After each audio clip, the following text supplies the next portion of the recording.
একবার মমতা বন্দ্যোপাধ্যায় এটা বলতে পারলেন না?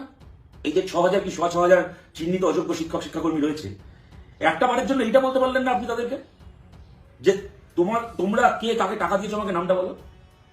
কার কাছে টাকা দিয়ে তোমরা ঘুরপথে বেআইনি পথে ভুল পথে চাকরি পেয়েছো? যার লিস্টে নাম থাকার কথা না, যে সাদা খাতা জমা দিয়েছে তার লিস্টের উপর দিকে নাম, যে 5 নম্বর অ্যাটেন্ড করেছে তার 90 পাওয়া ছাত্রের পাশে ছাত্রের আগে তার নাম।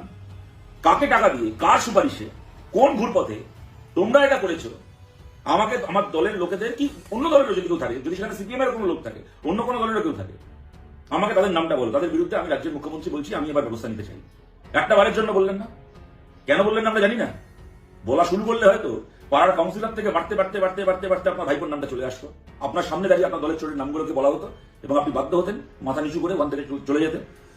একটা বারের জন্য আপনার ক্ষমতা হলো না চুরি কারা করেছে, চাকরি কারা বেঁচেছে তাদের খোঁজ নেওয়ার।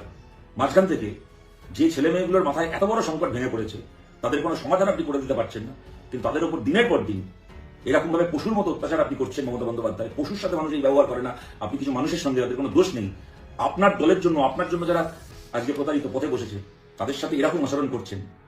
আপনার দল খালি নয়, আপনার নিজের নেতৃত্বে আপনার গোটা সিস্টেম কত বড় দুর্নীতিগ্রস্ত তা নতুন করে আমরা প্রমাণ পাচ্ছি, শিউরে উঠছি।